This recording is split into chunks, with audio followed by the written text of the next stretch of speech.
Jaromil is the founder of Dyn.org, activist, programmer, strong advocate for creating open source software applications for everyone.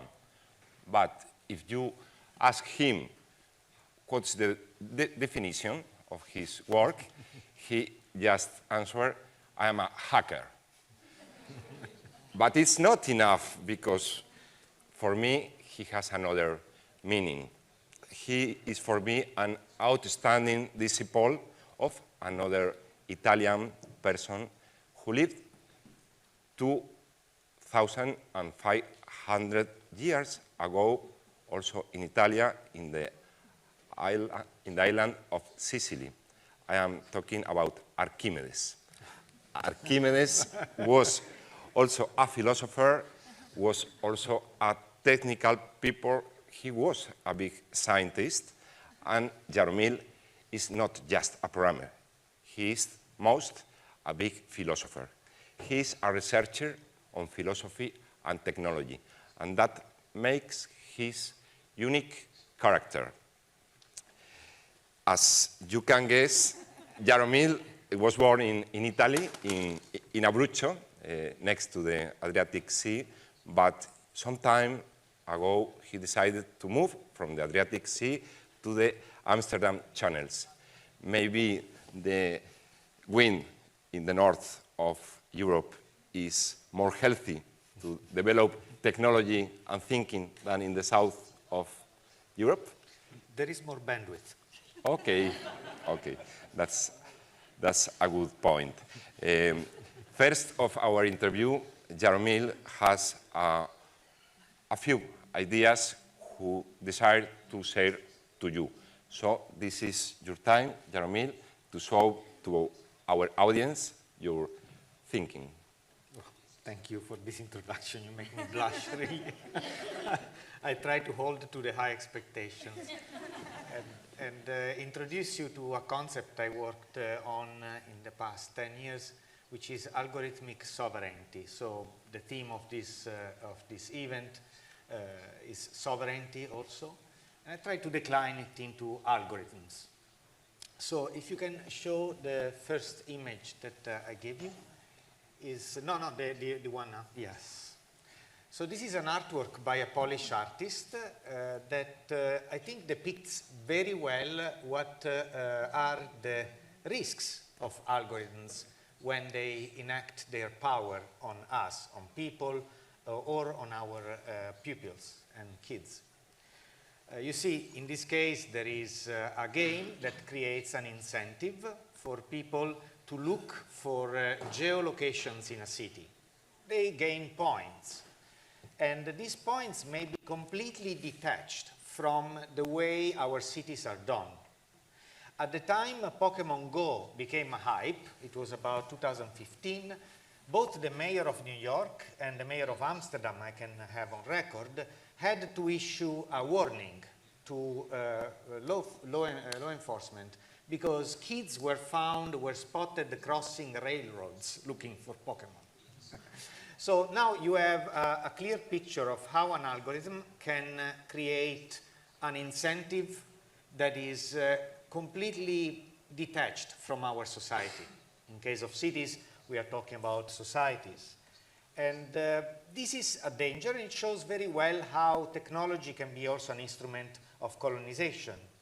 And the remedy for this definitely is appropriation, translation, democratization. So here I like to draw a clear parallel between algorithms and laws. Algorithms choose what appears on our screen, in our feed, sometimes choose which picture of our past we look at in the morning. And this is a big power on us. Just like laws have a big power on our decisions, on our professional and personal decisions. And we need to have a democratic process about laws, just as we need about algorithms.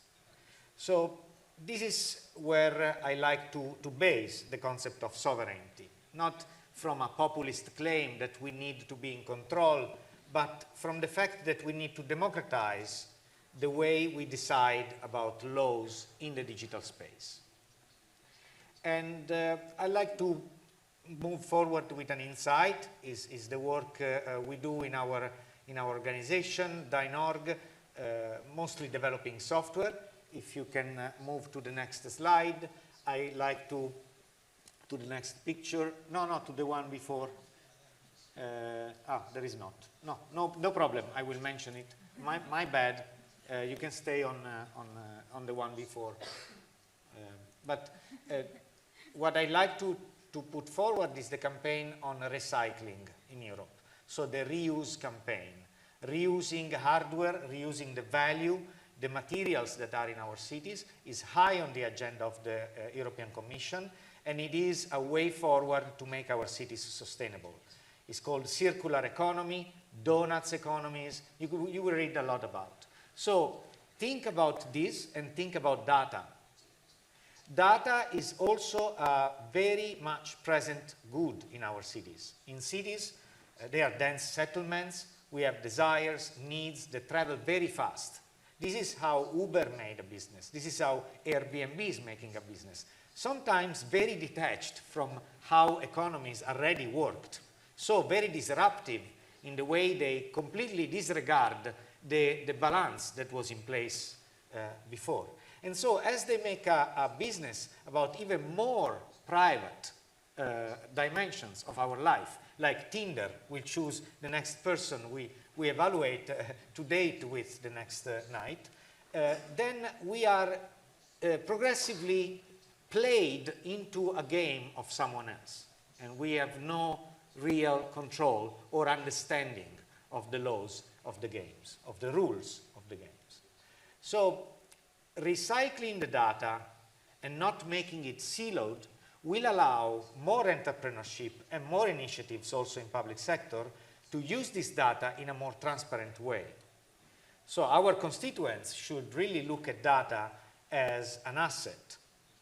Data into the big companies that are making money about it right now is siloed. The biggest asset of Uber, of Airbnb, of Facebook, of all these companies is the data they accumulate at a high speed in real time. And this data, it's produced by our own societies. So it should be put, like the open data initiatives have said for many years, in use and for the community. So we should look at OpenStreetMaps rather than Google Maps and all these initiatives that manage to make data circular. And this is, I think, the way forward from the current impasse on the capitalization of data with algorithms that are completely away from our touch. Your thoughts rings a bell to me to a Latin expression that probably you know. This expression is Deus ex machina. This expression was born in Medea, one play of the Greek comedian Euripides, and it means that when you have some perspective of the happenings in the ending of a play, repently it then appear a hero or a god and change the story. And maybe this character which is changing our story at this moment of our life, maybe is the AI, or there is another players with more importance in our story. Yeah. What are you thinking? Oh, this is a very good angle. Thank you. And we are already... It's a question for a philosopher. Yeah. Thank you. This was not agreed. No, it's fantastic. So the point of a Deus ex machina like this machine or someone dressed with wings or, you know, also in history it appeared in history books. It is someone that understands more of you than yourself. It's someone that has a knowledge of the field that is bigger than yours. And somehow it points at a direction. It's not Prometheus. Prometheus betrayed the gods because he gave this knowledge. So it's a god.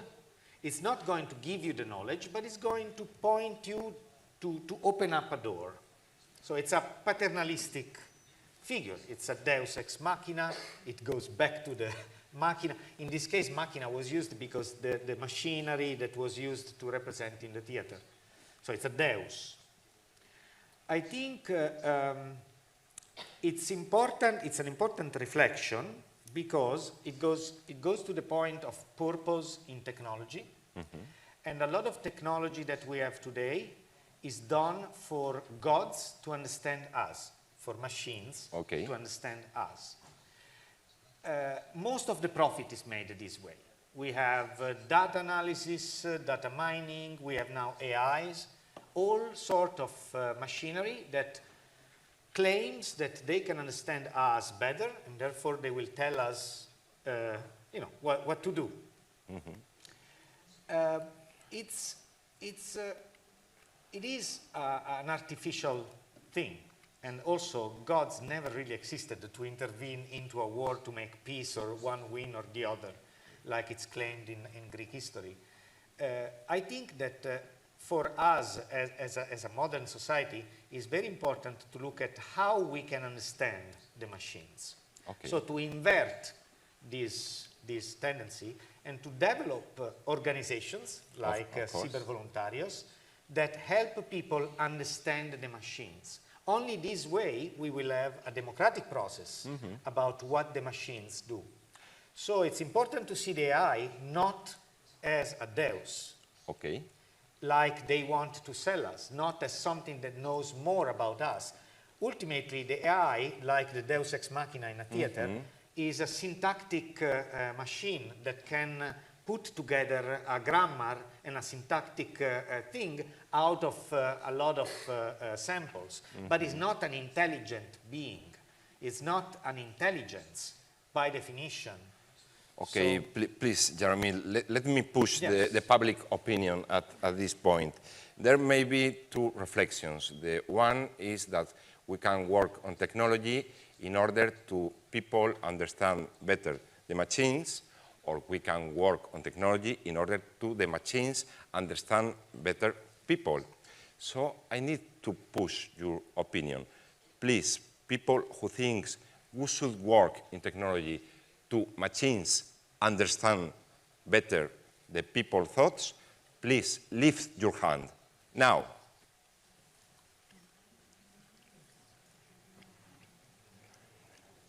About 10% of people think that we should work in machines, understand better the people. Now, on the other hand, I will ask you who think that we should work in order to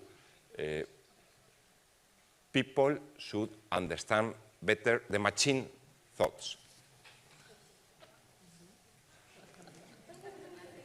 Jaromil is on this point.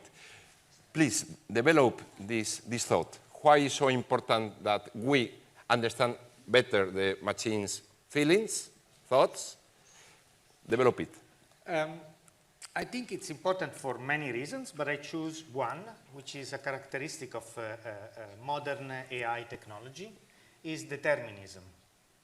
So a deterministic machine is a machine that gives an output we can trace to the input. So everything we get, we know where it came from. We can reproduce it. And I work as a cryptographer. Determinism is king in our world.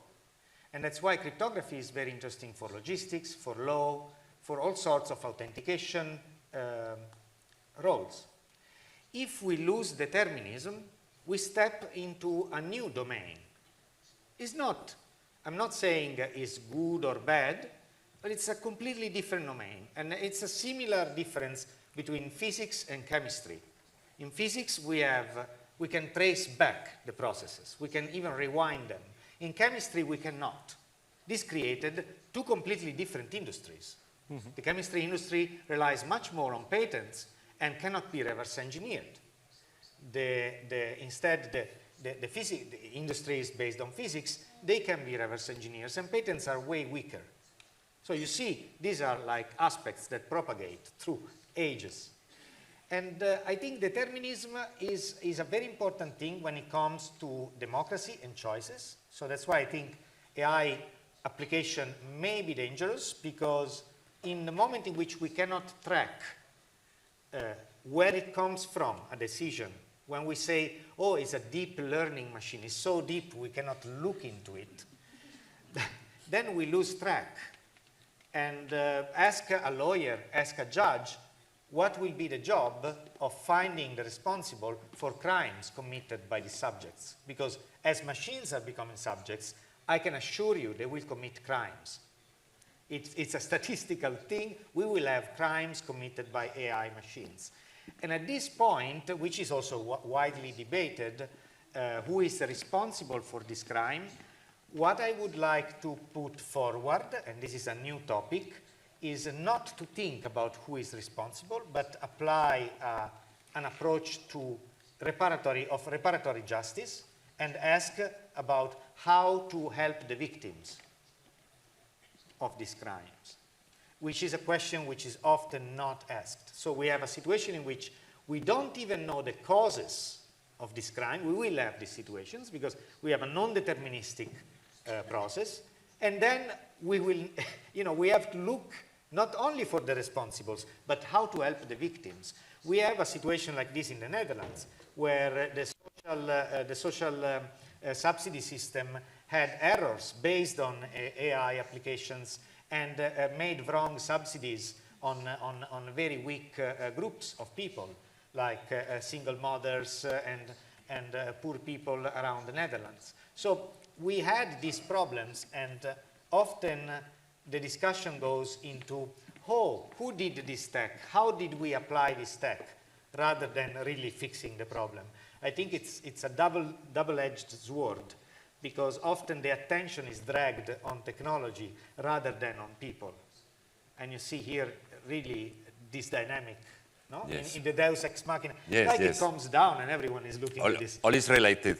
The time goes, and I need to make you a last question, because I know people want to ask a lot of questions, but I need to make you one more, because you first, in the beginning, talk about the algorithmic sovereignty, and last night we were talking about the term algorithm, and it's fascinating, the born of this term. Could you explain to people where this term comes from? Yeah, it's from Muhammad bin Musa al-Khwarizmi, who was an astronomer in the Abbasid dynasty in 600th century in Baghdad. So we owe to that society a lot of the discoveries about algorithms. He wrote a tractatus which is algebra, and at that time it was a flourishing society where researchers and scientists were funded for their work properly, and they could publish. In some way, Tinder is in debt with Muslims. That's my conclusion. But anyway, the algorithms determine our life in our day-to-day, not only sex or love, but also the funding of an entrepreneur project when a bank has an algorithm which you cannot know, and there is a response, an answer which you can understand or not understand. Yeah. Is there any chance to normal people to achieve that algorithmic sovereignty? We have any chance? Yes, simplicity. I am a big fan of minimalism. Sharing knowledge rather than going forward as disruptive innovation, and also be careful about applying the technology everywhere. Like I meet Giorgio, I'm very happy to meet you. He wrote a no-script extension that removed the scripts on the browser, which is very popular. Like, at least give me an option to remove it. And I like to show the last slides. You can go through these images freely. There are quite a few, if you can move forward, because it's an example of how we actually interpret technologies in our cities, and how we find out how this technology was not needed. Can you go forward?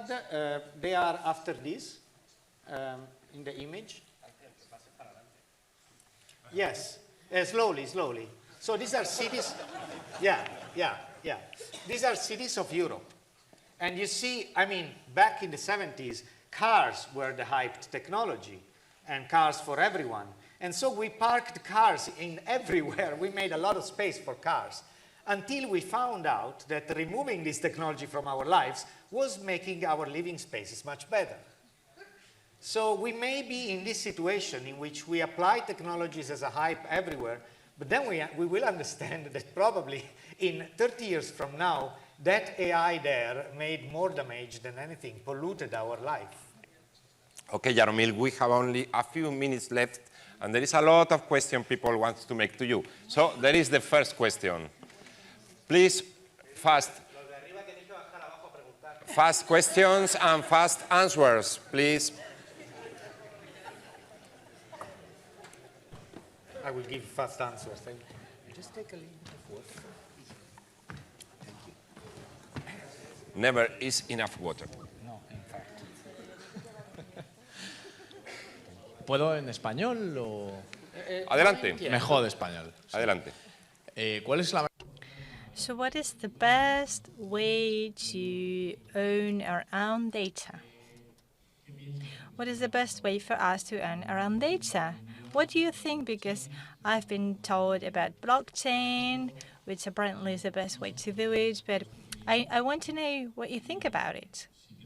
If you think that our governments should have chains within the blockchain, do you think they should own part of the data? What do you think?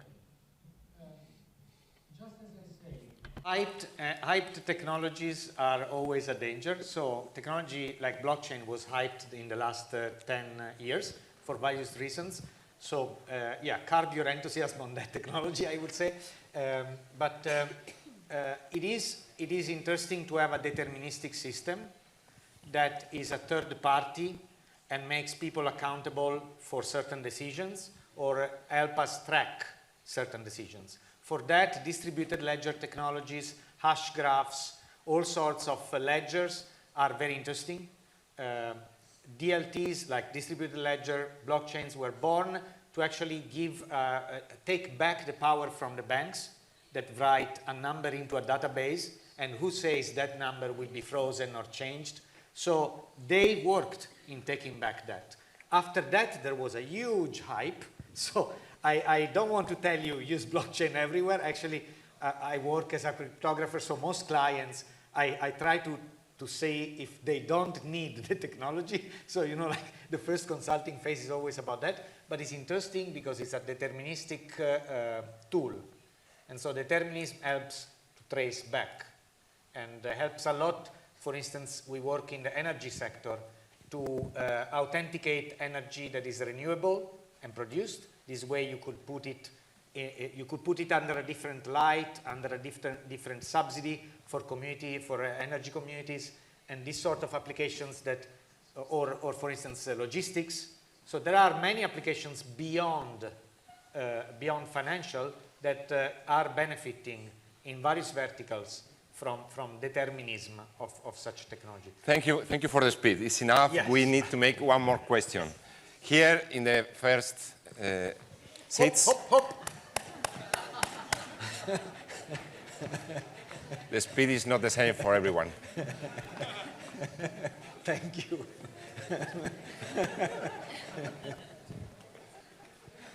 Go on. Hi. So your discussion, philosophic, triggered me really to address what you said from something I learned actually since high school. There was a teacher that told us that even the final formula of the universe will be solved, the problems of the people will not be solved. So that was a very interesting trigger for me, but I want to make 2 points on what you discussed, because apparently you like or you are fond of determinism. However, what we learn from many scientific works is that actually, and even in quantum computing, that certain even computations can be done in the continuum, which is actually the opposite of deterministic. And we know in computer science theory, so we can expect in the very near future that our problem-solving capabilities will shift even to this part where we cannot completely deterministically solve things.